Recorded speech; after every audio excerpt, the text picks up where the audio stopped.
there. And welcome to the Tossed Out I know this guy named Hector. Scary Show. He's a vagrant, uses a lot of drugs, and lives Nighttime is homeless in fright downtown time. Portland.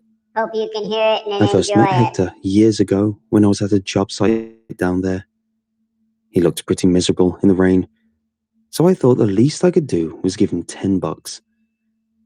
He was incredibly thankful for my donation, and he's remembered me ever since. I've slipped him some cash off and on for years now, and last week I was down there for work again. I saw Hector there, gave him a few bucks, and he and I got to talking. He's an eccentric fellow. A few screws loose for sure, but he has a lot of stories to tell. Most of them involve some kind of conspiracy, like lizard people that he says run the government from secret bases underneath Antarctica. I like Hector, but I never really bought into any of his stories as more than fiction. That day, though, I ended up mentioning the Shanghai tunnels. Hector seemed to go stiff as I uttered the name. I don't go near that place, man. I could see the nervousness in his wide-eyed stare as he said it. Why? They're all closed down now, aren't they? I asked. Hector took a quick glance down the block and shook his head. No, not all of them. His behavior really caught me off guard, as I'd never seen him act so reserved or look so nervous. If anything, it was actually hard to get him to stop talking. What do you mean? What's down there? Hector took another look around and ran a hand through his dreadlocks as he sighed. You didn't hear this from me, all right? I nodded, and Hector took a deep breath. I know a guy who got in. There's a spot on the eastern end where you can still access them. Not many people know about it, but the streets know all their secrets. I don't know what that dude saw down there, but it scared him senseless. I saw him afterward, and he was a wreck. He's always been a bit strange, but after he went down there, he was never the same. I eyed Hector skeptically, but I got no sense of him lying. Dude was found about a week later in a dumpster. He had a gunshot wound to his head. They say he did it himself, but... Hector scoffed and shook his head again, as he didn't believe that explanation. I apologized for the loss of his friend and tried asking more about it, but Hector wouldn't answer. It may have been a bit insensitive of me, but my curiosity had suddenly been piqued. Hector didn't say much more about his late friend, or what he suspected was responsible. But he did tell me how to get in. I bid Hector farewell soon after, and felt the tunnels linger on my mind for the rest of the day. Like I said, I never bought into the superstitions about them, but Hector's story, and the demeanor as he told it, had me incredibly curious. A couple days later, me and my two friends got together for some drinks. We started talking and getting sloshed, and eventually the topic of the tunnels arose. I told them that someone told me about a secret entrance to get inside. They weren't buying it, so I, in my slightly inebriated and overconfident state, suggested we go see for ourselves. My two friends, Chris and Devon, are very much the adventurous type. They've been on urban exploration trips in abandoned locales many times before, and are generally the types that are up for just about anything. As soon as I'd spoken my challenge to them, they jumped all over it. Next thing I know, we were on our way down to the location. It was late at night, and we had packed all the gear we thought we would need. Devon drove as I sat in the front passenger seat and gave him directions. Half an hour later, and we pulled into this run-down lot in eastern Portland. The place looked abandoned, some old warehouse that had sat unused for quite a while. Its architecture looked quite old, and that was a good sign for us. The tunnels connect to dozens of old buildings in the area, many older hotels, markets, and even some homes have entrances in the basements to gain access to the tunnels.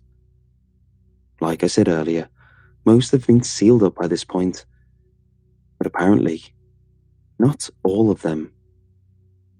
I felt a cold chill creep down my spine as Chris and Devon strapped on their equipment. I knew being there was a bad idea, even without seeing the foreboding building and plethora of trespassing signs.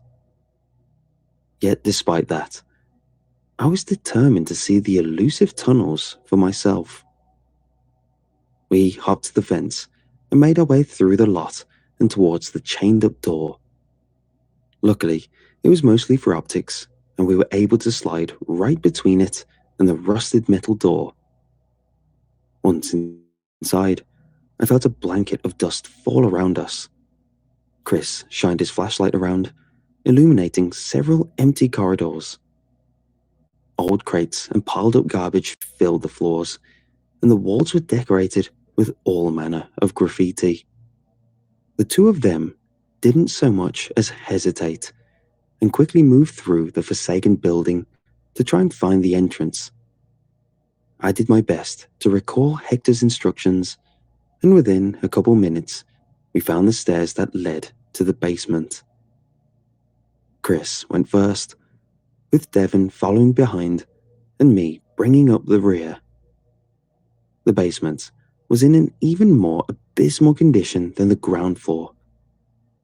It was mostly clear of trash, but the walls were all but completely covered in all sorts of strange graffiti. Most of it was the usual gang signs and praises of Satan and whatnot. But there was one image that seemed to stand out. It looked like a butterfly, painted black with splotches of blue within it. It must have been scrawled on at least a dozen different places. After wandering around for a few minutes, Devon called out to us from the side. Chris and I turned to see Devon's flashlight illuminating a large hole in the wall. It looked like there had once been a door there, but someone had knocked it clear out of its frame, leaving only a gaping concrete hole. Dozens of the same image of a butterfly were painted around the hole, varying in size from only a couple of inches to several feet. Devon approached the hole and shined his flashlight through it.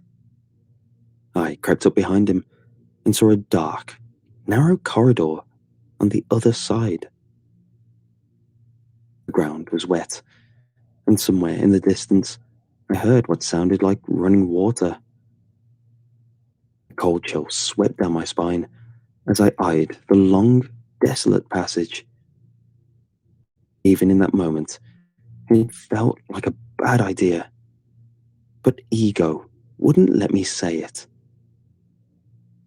Devon stepped through the hole, as if completely unaffected by the foreboding scene.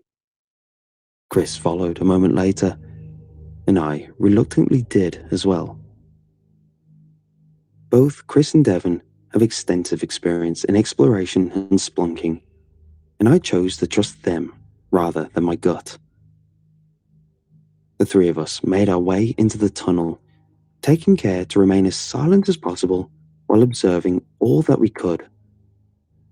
Felt like we were walking into a crypt and straying deeper into some place that had not seen the light of day in decades. The tunnel eventually branched, and two other passages sat opposite either end. One was partially caved in with rubble and wood splinters, while the other two remained mostly intact. We were about to venture down the left-hand passage when Chris called out, "Hey, look at this!" I turned and saw Chris waving us towards the collapsed tunnel. He was knelt beside it, shining his flashlight into the pile. Something shimmered within it.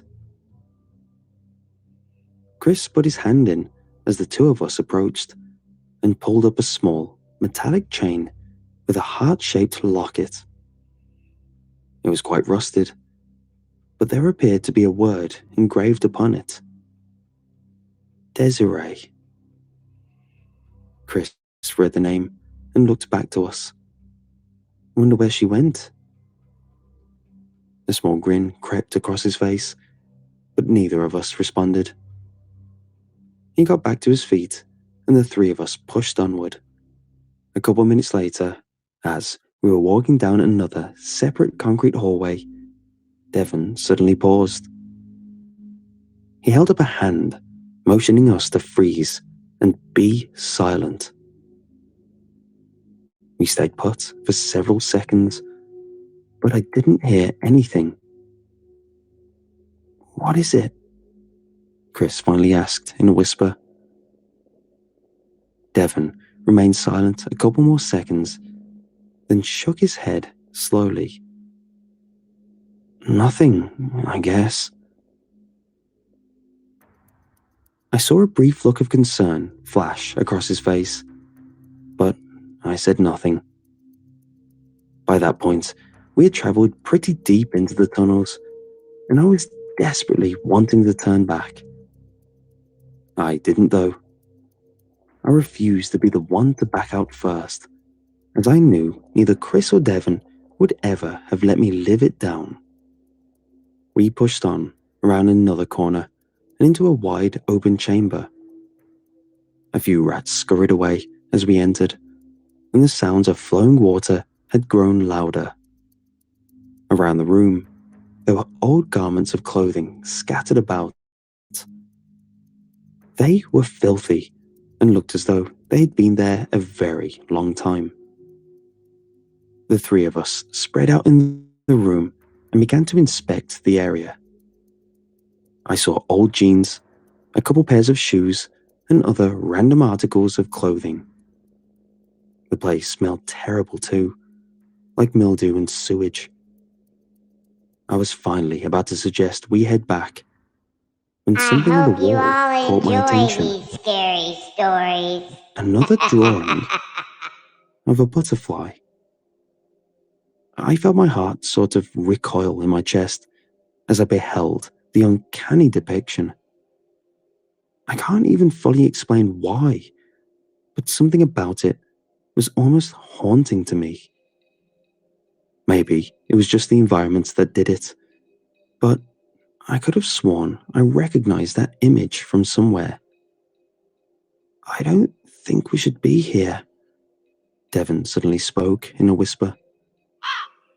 I turned back and saw him facing away from me a couple yards away.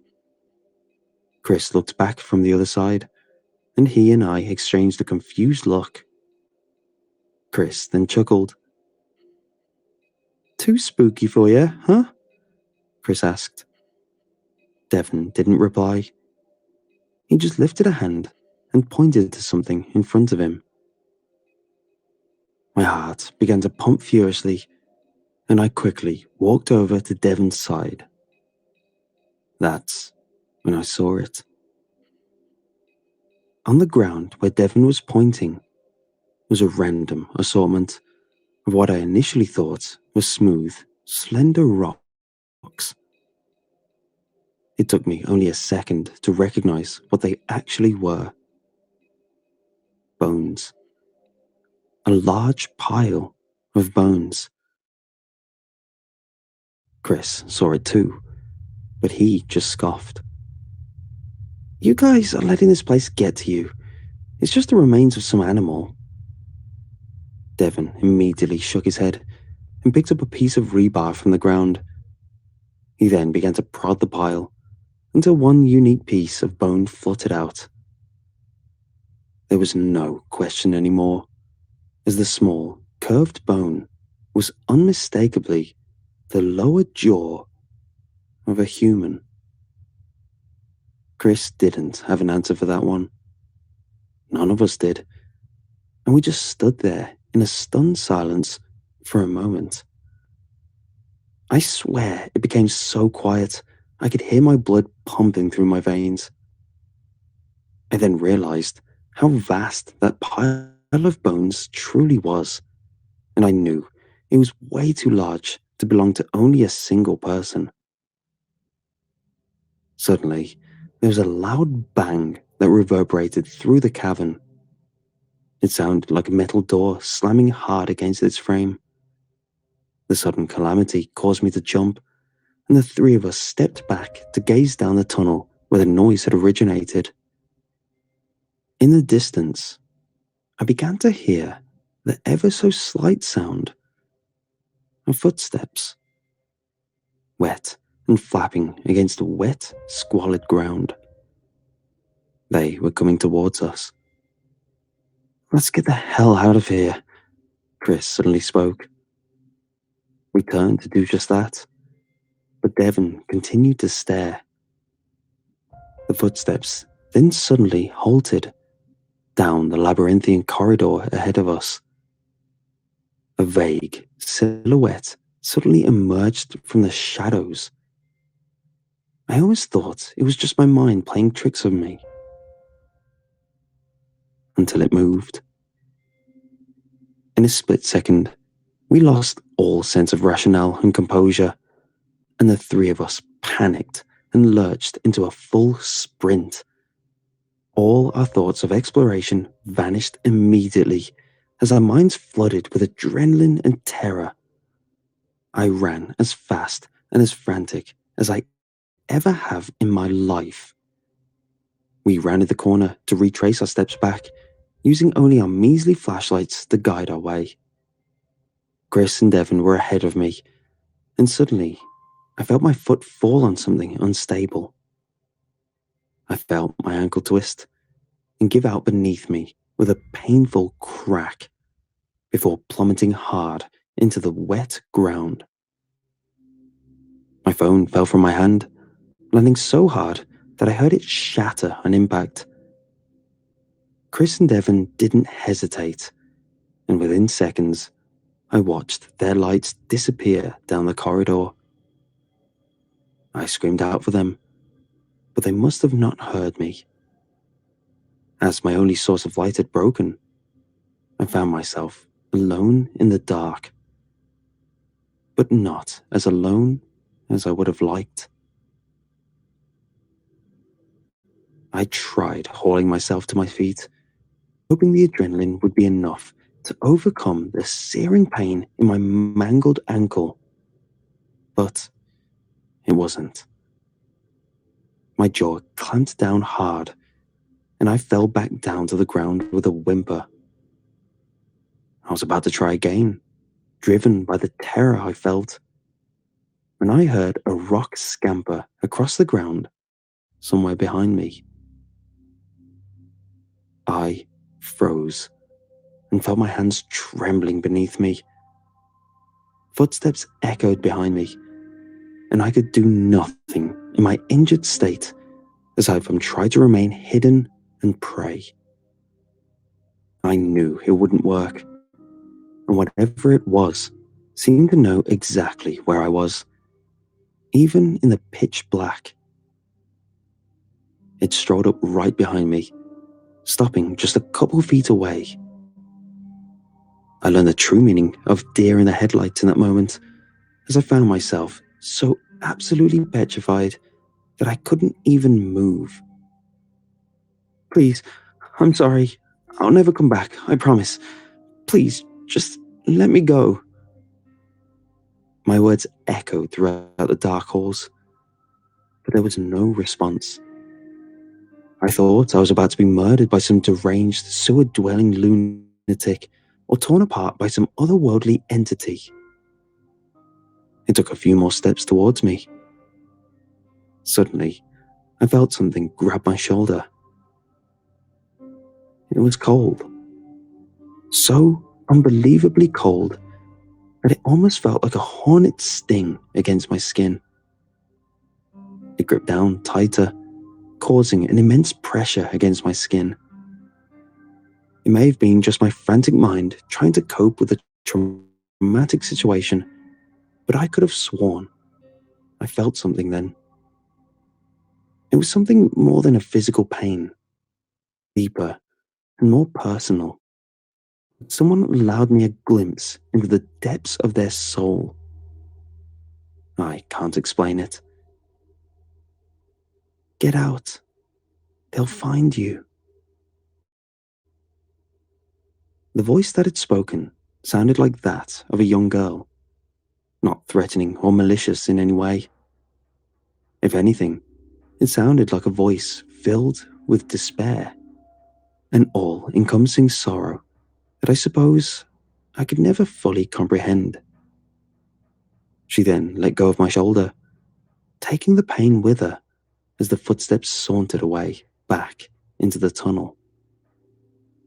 Once again, I was alone in the dark. All I could do was to just sit there and contemplate what I had just witnessed. After a few minutes, I think the shock began to wear off, and I heard another noise down the tunnel. This time, it came from the opposite direction, accompanied by a light. Zach? Zach! Holy crap, you alright? It was Devon. But I didn't know how to respond. He knelt down to help me to my feet. I felt my ankle creak as I moved it, and a nerve shot an immense pain through my leg. I would have fallen back down if he hadn't been holding me up. We turned to leave that place when I saw his light flash off something on the ground behind us. Wait, what is that? I asked. Devon turned back, and the two of us stared down at the silver ring laying on the ground. It was worn pretty heavily, and beside it, I noticed two bare footprints in the muck. Devon wanted to leave, but I demanded he let me grab the ring first. Devon hauled me back outside, and we found Chris waiting for us on the middle floor. The two of them guided me back to the Jeep, and we got out of there. None of us really said much as we drove out of there. I went to the hospital soon after and found that I had broken my ankle. As I spent time recovering from the incident, I found myself unable to move past it. The words she had spoken just echoed endlessly in my mind. After all the rumors of monsters and demons that haunted the tunnels, could it really have been true? Was that really what had touched me that night? I can't explain it, but I felt like her words weren't just a threat. They sounded more like a desperate warning. Devon came over a few nights later, and I told him what I had seen. He was obviously skeptical at first, but after my continued insistence and swearing on my life, he finally came around. He admitted to me then that he had also found something disturbing. He said he was browsing 4chan when he stumbled upon a thread that caught his eye. He said a few users were talking about this human trafficking organization that operated all around the US. He said it quickly delved deep into conspiracies, talking about all sorts of prominent people that were supposedly involved with loot connections. There was one thing that stood out though.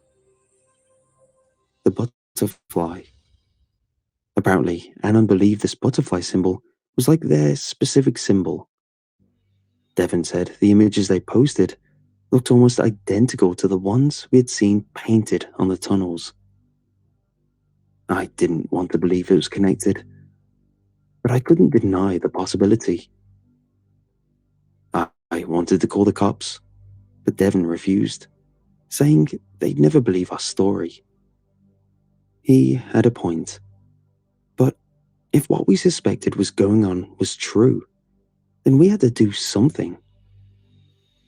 Unfortunately, my broken ankle made me practically useless, and regardless, there was just no way in hell I was going back down into those tunnels. Devon ended up leaving that night without us deciding on what to do. I tried calling Devon the next day, but he didn't answer.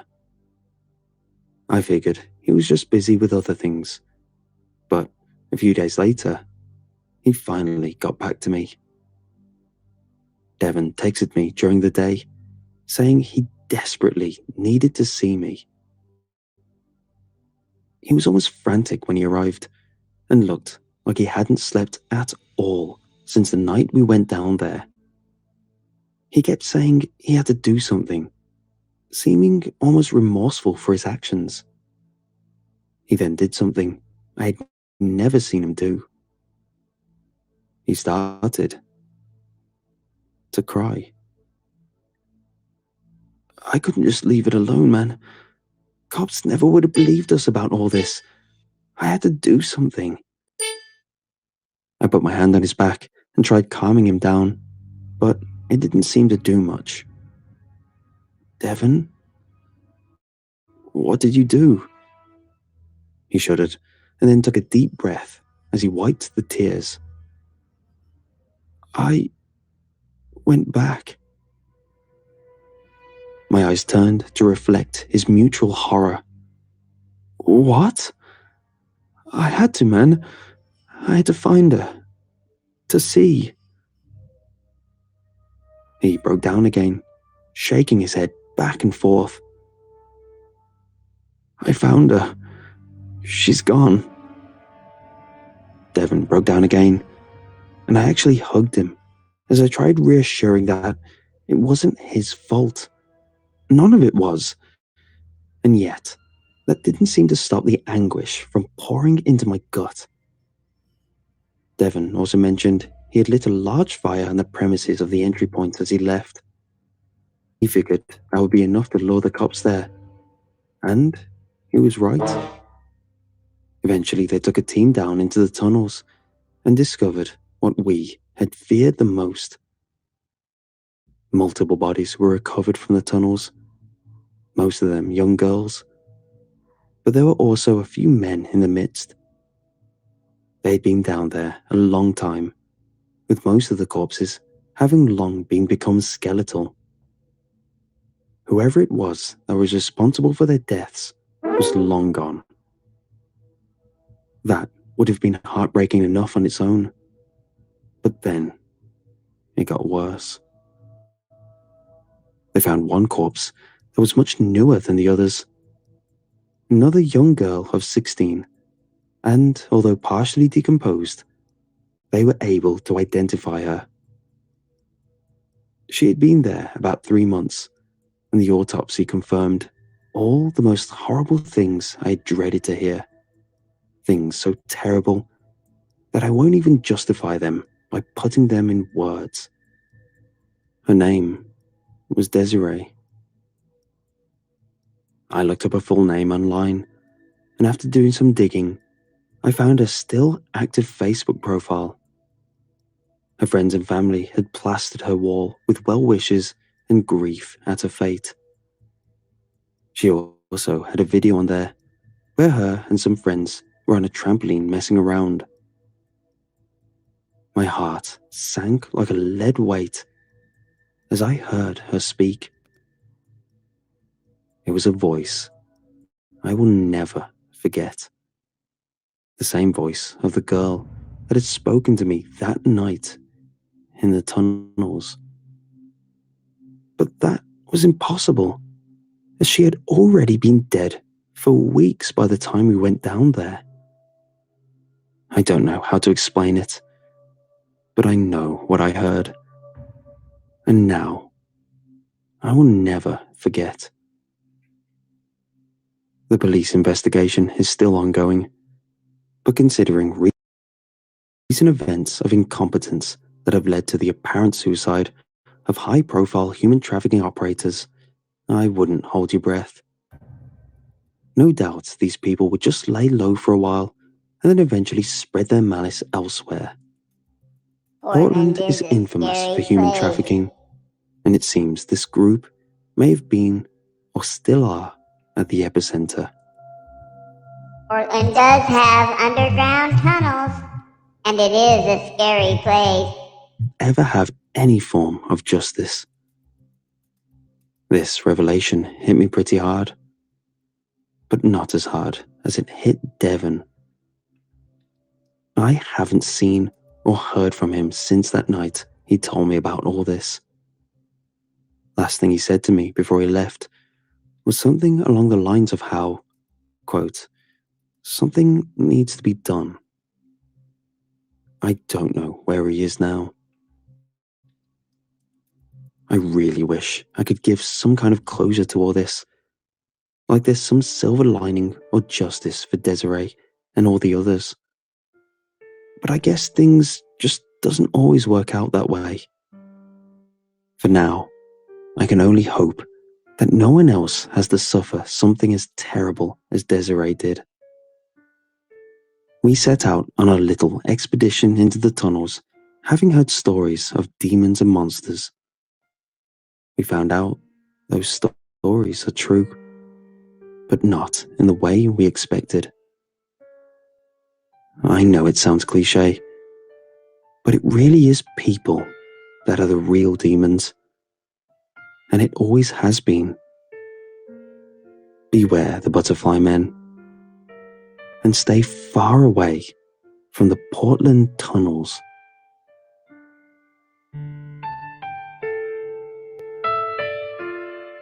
Oh, that's very true. The Portland tunnels are a scary place. Portland is a scary place.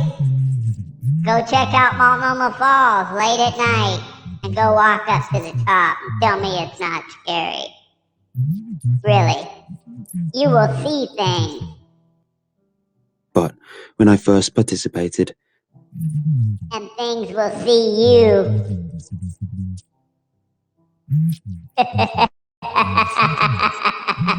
participating game night. Seems kind of strange, needing an age requirement to play a family board game. Well, you see, that's the thing. My family wasn't playing board games at all. My family is wealthy beyond measure. That explains the size of our house and the amenities we have. And they take care of me. But I must admit, I am fearful at times. I know we have secrets. I know that everyone hides them well. Now this year, it was my turn to prove my dedication to protecting the family and its confidentiality. I was excited but nervous. I didn't know what to expect. Perhaps I was most looking forward to the prize awarded at family game night, which was naturally a huge sum of money. Family game night takes place in the basement. This way, the outside can't hear us. I would soon find out why that was important. We live far away from other people, but better safe than sorry, I suppose. Our basement is overdone with ornate furniture, vintage wallpaper, mood lighting, velvet curtains. We even have a fireplace down there. We call it the parlor room. The whole thing is kind of sexy, really. I'm confident my parents use this place for a little more than just family game night once a year. I don't want to imagine that though. I was allowed to go down there under the conditions that I do not touch the wheel. I didn't know what the wheel really was because there was always a white sheet draped over it. A couple times I got really close to it and tried to decipher what was hidden, but I had no luck. But a week ago, I got to see the wheel for the first time. My family gathered around and my mother pulled the sheet away, revealing the infamous wheel. It was like the Wheel of Fortune wheel, but smaller and less colorful. There were no vacations or fun prizes listed. The wheel itself was elevated on some kind of thick, solid mahogany stand. The whole thing was covered with these fancy carvings. The wheel on top was black with gold borders and accents all round. Each section had a gold handle erected from the edge of the circle. There were no visible words on the wheel. You wouldn't know what you landed on until you picked up the section and revealed what lay below. There was a tab jutting into the circle that would slow the wheel and select a section after each spin. "Do us the honors," my mother said as she turned to me. It wasn't so much a request, but rather an order. I stood there for a second and then stepped forward. I had watched the show before. I knew how to spin the wheel. I reached and held onto one of the handles and spun it. We stood there for what felt like 10 full minutes, but what was actually probably 30 seconds. The wheel spun around and around until it gradually lost momentum and the tab started to come closer and closer to a decision as to where it was going to land. Finally, the wheel slowed to a halt. "Pick it up," my mother said. "Show us what it says." I reached forward and lifted the panel on the section the tab had landed on. I saw just one word. "Go on, what does it say?" my sister insisted. "Operation." "Operation! We haven't played this one in years." "Oh, Finnegan, that's easy work for you. We only need one this time. Off you go." "We have a butler. His name is Finnegan, and he has been loyal to us for decades. I believe the story goes that he was with my family back when my grandparents owned this house. He must be old, but he looks great for his age. He's actually quite handsome, but he's a pretty reserved man. I try to talk to him when I can, but we never get very far. I let him do his work. At this time of year, Finnegan's tasks are not that of a normal butler. I didn't know exactly what my mother sent him to get, but I would later learn that it was not a what, but whom. The week continued on as usual. Nothing out of the ordinary happened. My mother even baked cookies. She was a really good baker. She used these fun cookie cutter shapes to make them. There was a star, a moon, some circular ones. I even helped her bake this time. I wasn't close with my mom, but we could bond over little things like this. I still didn't know too much about her or her interests, but activities like these were baby steps, I guess. One night, the house was quiet. Just the usual creaks and groans from the stairwell. I was sitting on my bed when I heard the front door swing open. I crept over to the door in my room, which was already opened just a crack. I opened it a few more inches and listened. Two men entered the house. They were both trying to muffle their own laughter as to not disturb the family. Okay. Come with me. Would you like a drink? Not that either of us really need another." I recognized that voice. It was Finnegan. He chuckled a bit as he spoke. The two must have had quite a time together. The man he was with responded, yes, and the two ventured farther into the house. I had nothing better to do, and I'd never really seen Finnegan act this way, so I snuck downstairs to try and see what was going on. I found a hidden vantage point and watched the two interact. The man was sitting on the living room couch. His legs were crossed, and he was leaning back, almost too comfortably, in a house that wasn't his. Finnegan was over at the bar cart. He was preparing 2 Manhattans. He was an incredible, unofficial bartender. He added a bit of garnish and brought both glasses over to the man on the couch. He handed him one. "I'm glad you agreed to come over," Finnegan said as he sat on a couch opposite the stranger. "Well, how could I resist? With an offer like that, only a fool would say no." Finnegan adjusted in his seat.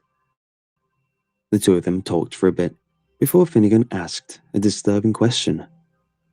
"How old did you say you liked them?" "Young," the man chuckled, "but not too young. I have class, you know." Finnegan forced a smile. "Well, I think I might have just what you were looking for." Finnegan stood up and guided the man to the elevator. There were 2 ways of getting to the parlor room: the stairs and the elevator. Why did we have an elevator? I honestly have no idea. But we were wealthy, and I guess a vintage elevator fit right in. So Finnegan and the man entered the elevator, and I snuck over to the stairs. I waited for the doors to close before I would begin my descent. I walked down the stairs and saw my sister. She was tied to a chair, wearing lingerie. "What the?" I kind of yell whispered. "What are you doing down here?" she yell whispered back. "You can't be down here." "What are you doing? Who did this?" "Shh, they're coming." The elevator bell rang, which meant the doors were about to open. "You need to hide. They can't see you. Stay quiet." I dropped down and hid. I couldn't see much, but I could certainly hear everything. Finnegan and the man stepped out of the corridor. My, the man said. "Would you look at that?" I'm assuming he reached his hand forward to touch her, but was stopped when Finnegan said, No, you can look for now, but you can't touch. She's so well behaved." The man was creepy. If I didn't know it before, I knew now. "How much for her? How much are you offering?" Was Finnegan about to sell my sister to this man? I had no idea what was happening. Why did she tell me not to talk? Why didn't she want me to help her? The 2 men negotiated a deal. That was it. What had I done? Or not done, rather? I was scared and confused. Then, all of a sudden, I heard choking. The stranger was choking hard and dropped his glass. No one was doing anything to help him. I heard a thump. He must have fallen. "Once again, my dear, splendid work," Finnegan said to my sister. I heard him begin to untie her. "Of course, I do what I can. Where do you find these guys?" "There are plenty. You just have to know how to get into their circles." I laid there in silence, relieved. At least I knew that Finnegan wasn't a creep too. At least my sister was not being sold. Was I allowed to come out now? I didn't know. Honestly, I was too shocked to move. I just lay there, motionless. After about 20 minutes, Finnegan had gone. My sister came up to me. "What are you doing down here? You could have really messed things up." "I don't know. I heard Finnegan come in and I was curious. I don't really know what is going on." "I know you're confused, but all you need to know is that we found a bad man and now he's ours. We needed someone. We don't just grab any innocent person off the street. We aren't monsters." "I don't really understand what you're talking about." What's all this for? I was so confused. Game night, she replied. It doesn't really matter right now. Just go to sleep. Just know that we are doing good things. I had a hard time falling asleep that night, but eventually I did, and a few days passed. During each of these days, Finnegan was especially busy. I knew this because I hardly saw him. He spent most of his time in the parlor. I had no idea what he was doing, but I assumed it had to do with the fact that there was a stranger in our house, a hostage that I and my sister knew about. I'm guessing my parents knew too, because my mother was the one who told Finnegan to get him in front of all of us. Either way, I was confused and freaked out. It was a week after I spun the wheel, and tonight was game night. My family ate a delicious meal that I helped my mother cook. There were 3 full courses. We lit candles to set the mood. Even Finnegan had emerged from the depths of the parlor to participate. We were presented with warm towelettes after it all, a treat we did not usually experience. This was because tonight was special. After dinner had concluded, Finnegan led us all to the parlor. The whole family followed him, and I was last. There were all these little quirks involved with family game night. As the newest member, I got to spin the wheel, and I had to be the last one to enter the parlor, and Finnegan had to be the first. We surrounded a table in the middle of the room. It was ornate and beautifully decorated, like the one on which the wheel was mounted. There was now a white cloth draped over this table instead. It was obvious what lay underneath. My mother did the honors of removing the cloth, much like how she did with the wheel. She really got a thrill out of doing this part. She gasped when she revealed the body on the table. I gasped too, except I was horrified.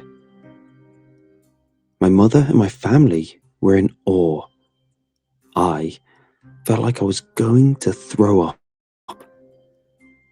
Finnegan, what beautiful work! My mother was delighted. Oh, this is truly one of the best. Of course, madame. He nodded and proudly accepted her approval. Oh, how incredible this is! My mother leaned in and examined every part. I don't know what usually happens at family game night, but after tonight, I know that it's dark. The man lying on the table was the man that Finnegan had brought home, except he was modified. He was laid bare with 12 holes in his body, 3 on his chest, 1 on each arm, 3 on his stomach, and 2 on each leg. The holes in his body were gouged open with something all too familiar. I recognized these metal shapes as the cookie cutters I had just used with my mother. Each cookie cutter had a cable clamped to the exterior.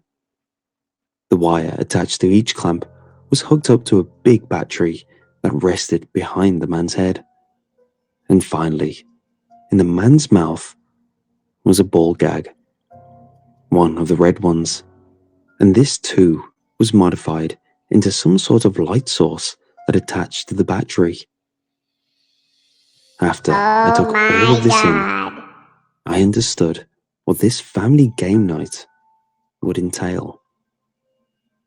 My family was about to play Operation.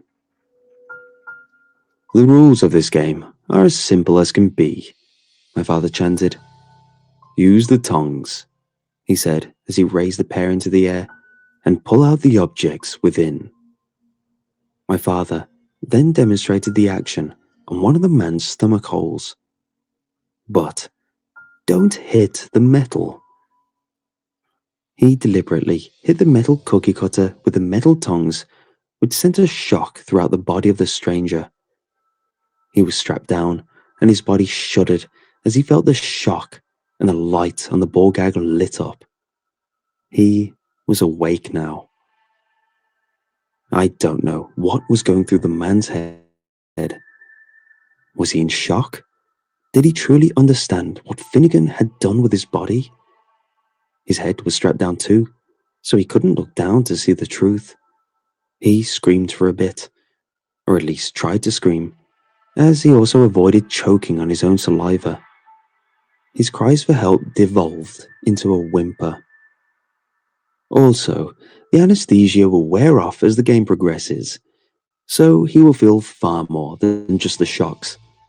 This means that he might be a little more jumpy. So, you need to win fast. Whoever removes the most pieces wins. We took turns. Each of us had 20 seconds to pick a hole and use the tongs to fish through this man's insides to remove one of the various plastic objects hidden inside. My brother went first, as he was the winner last year. Don't mess up, my father said. We added a $100 bonus this year in honor of our new member. He looked at me and smiled. Stop distracting me. My brother bit down his bottom lip as he slowly moved the tongs inside the man's chest. The man whimpered a bit. I don't think he could feel any pain just yet. My brother found the first plastic shape and pulled it out successfully. Next, my dad was up. He tried one of the armholes, but failed miserably. The ball gag lit up, and another harsh shock was sent through the man's body. My mom went, and then my sister. Then it was my turn. My hands were shaking when I took the bloody tongs from my sister's hand. I approached the man's body. No one had attempted any of the leg holes yet, so I decided to go for one of those. They also happened to be the farthest from the man's face, which I couldn't bring myself to look at any longer. I took my turn. This cycle continued until a winner was decided. I cried in my room that night. I was curled up in a ball in the fetal position on my bed, and I was just crying my eyes out. My sister walked in. She sat down on my bed next to me and put a hand on my back. Hey, stop all this crying. Winners don't cry. She nodded over to the bundle of money on my bedside table. You're a natural, she said. I just wanted it to be over with, I uttered. He was a bad man. He had it coming. I know he was a bad man, I responded. But did he really deserve that? I think so. I think our family is doing good for the world. She stood up and walked towards the doorway. Opened or closed? Closed, I replied. She closed the door behind her. After my first family game night, I'm just lying here. There are a million things going through my head. I think my biggest question is what other games are on that wheel? And what has my family made of them?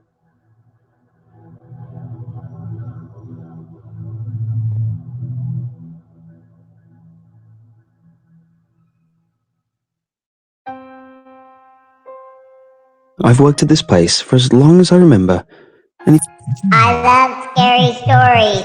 I'm glad you do too. Invite your followers now. There's a million of them all over the place. They all have different names. We have a crappy little cafe that overcharges for stale hot dogs, and then a buttload of warehouse space filled with random crap to keep kids entertained. There's a jungle gym, an arcade with ancient games, a greasy bowling alley, and obviously, there's a ball pit. Honestly, it's a pretty cool job, although it has taught me that kids, in general, are super weird. I remember this one time a random kid came up to me and handed me some marbles, and then just started laughing.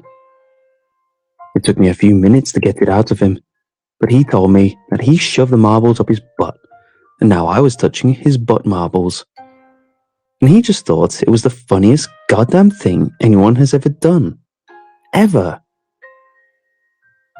We have a high turnover rate, that's for sure. We chew through new employees like popcorn, and I think it's because kids have this weird ability to home in on anyone they make uncomfortable and just thrive off the awkwardness. At least teachers and parents get to deal with only one set of kids, right? They get to know them over time. And sure, those kids will occasionally explode or have prolonged periods of crazy high energy, but for the most part, the parents and teachers are there to manage the kids. But that's the exact opposite of what we do. We're here to manage the center, not the kids. Every kid here is meant to blow off steam. That's why parents bring them here. It's why they pay the entry fee. And we can't make these kids sit down or write lines. We can't threaten to goad or shout. What we have is a revolving door of kids who are permanently psyched out, and we're just meant to keep them occupied long enough for their parents to smoke a joint around the back or cry in the toilets where no one can see them break down. I gotta say, it's tough. I only stuck it out because I'm in management, and that means my job is to get a bunch of teenagers to do all the dirty work. It's like a pyramid scheme, but grosser. Nobody at Enron had to brush vomit out of a crying 9-year-old's hair. Still, I limit my exposure to the kids, and for a damn good reason. They scare the hell out of me. For one thing, there's always the wrong number. This place is always full, no matter how many tickets we sell. Most people don't even stay here long enough to notice. But I have. I've spent a few years now counting tickets and then heads, and I know for a fact that there are rainy days in the middle of the coldest winters when we sell 10, maybe 20 tickets at most. But no matter what, the floor is crawling with kids. Another thing, kids go to the ball pit and don't come out. Nobody complains, nobody's reported missing. But I know for a fact that not only do some kids never come back out, but some kids that do come out never went in the first place.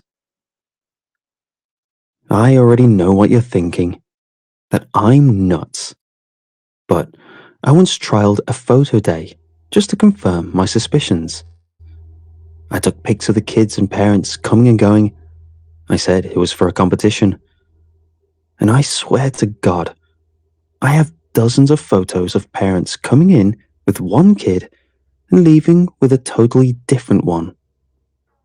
I've thought about trying to empty the ball pit out to see if there's anywhere they could go, like a tunnel I never knew about. I did try to empty it once. It was years ago, and I wanted to clean it properly. So I waited until after hours and started scooping balls out and dumping them into empty bins. But after a while, I got scared and stopped. Something about the experience just freaked me out. It was like the more balls I pulled out, the quieter everything got. Like the whole place started to anticipate something. All those weird cartoon characters painted onto the walls with freaky eyes that follow you around the room. The zombie shooter arcade machines that make those stupid, fake ghoul noises. The twisty airplane rocket that rocks back and forth and blasting obnoxious music. It all kind of faded out. It was like the whole place held its breath, and my head started to throb like the world's worst hangover, and my mouth started tasting all coppery, and it made me want to retch. It freaked me out, and I stopped and just tipped the balls back in. As soon as I did, the pressure in my head released, and the place was full of noise again, like nothing had even changed. Now, I just clean the ball pit out with one of those nets they use for swimming pools. There's always the weirdest stuff in there. Dead mice, crushed insects, dog poo, random goo, and what I can only describe as a series of gifts or messed up experiments. I don't know where they come from, but a week hasn't gone past where I haven't had to fish some half-dead, tortured animal out of the depths of that pit. If I'm lucky, the animal dies as soon as I pull it out, but I keep a spare pillowcase around here, just in case. I don't know how humane it is to be stuffed into a sack and smashed against an alley wall, but I know it has to be more humane than keeping them alive. I used to think the kids dragged a roadkill in there, but after I started paying a little more attention, I noticed things like badly sutured wounds stitched together with random threads, or even half-healed amputations. I don't think it's even possible for a kid to pull off such a successful trepanning on a squirrel and keep the thing alive, half paralyzed at the bottom of a ball pit. It just doesn't make sense. But I keep finding them, half stuffed with bugs, eyelids cut off. Jesus Christ, the worst one didn't even have any cuts. I still don't know who did it or how. I don't know how the ball got inside the rat. It was alive, with no scars or open wounds, but it was like it had swallowed the whole damn ball. It wasn't crying or making any noise. It was just shivering, alive and in shock at what had happened to it. The pain must have been overwhelming. All of its organs crushed, its bones pushed out of sockets. Just looking at it made me want to hurl. It was the most unnatural thing I've ever seen. It's just another reason why I couldn't ask anyone else to do this job. I think most people come and go so quickly, they never realize just how weird it is. I'd rather no one start asking questions. I think if I was braver, I'd try to dig a little deeper, and I'd encourage others to help me. But no one else has seen the weirdness up close like I have, and I guess my conclusion is this. If we don't know what's down there, why bother it? It's clearly best to just leave it alone. That's why I'm glad we have a high turnover rate. People get super weird if they stick around too long. I've moved a few people on because they started to go a bit loopy. First, we see paranoia setting in. They start looking at you funny. All the kids. I mean, the kids I get. But me? What's wrong with me? Second, we see them starting to fixate on the ball pit. People who stay too long obsess over it. When you're not looking, they'll sneak over and try to jam a broomstick into the bottom. When they can't find it, they'll start freaking out, talking about foundations and floor plans.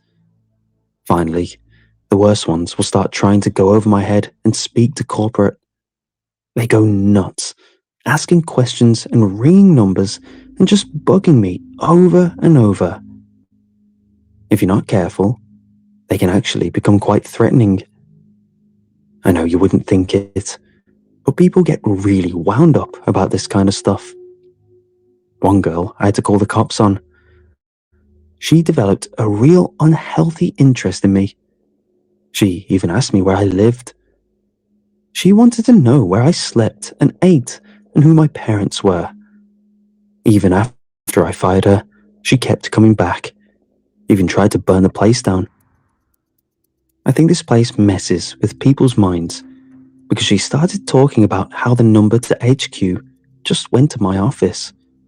My driver's license was fake, my clothes had someone else's name sewed onto them. Where did I even go at night? Where did I sleep? Where was my car? She even revealed that one night she'd camped outside the building and waited for me like some goddamn stalker. When I confronted her about it, she had no defense. She was completely gone over the edge, talking about how the old manager went missing years ago and I was wearing his uniform and no one had ever seen me outside the center. I'm glad she's gone now, because she made me really uncomfortable with that paranoid rambling. I still don't know what she was implying. Honestly, just listening to her gave me a really bad headache with a coppery taste. I still wonder what happened to her. But she's a good example of why we should just leave this thing alone, because sure enough, the next week, I found myself fishing one of her shoes out of the ball pit. I think what was weirdest about that was that it wasn't covered in blood or anything like that. It just had a small note asking me, personally, for help.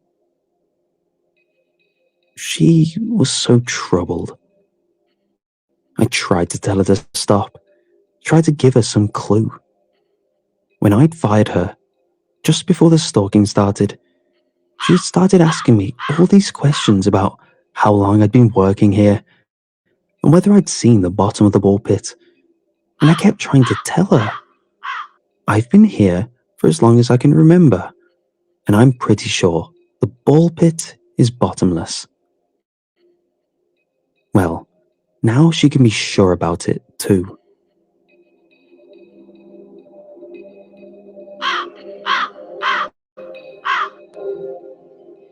I hope you people have enjoyed the night show. I really hope you people have enjoyed the night show.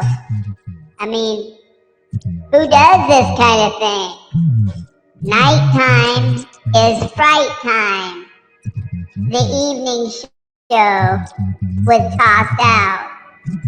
We thank you for coming to the show.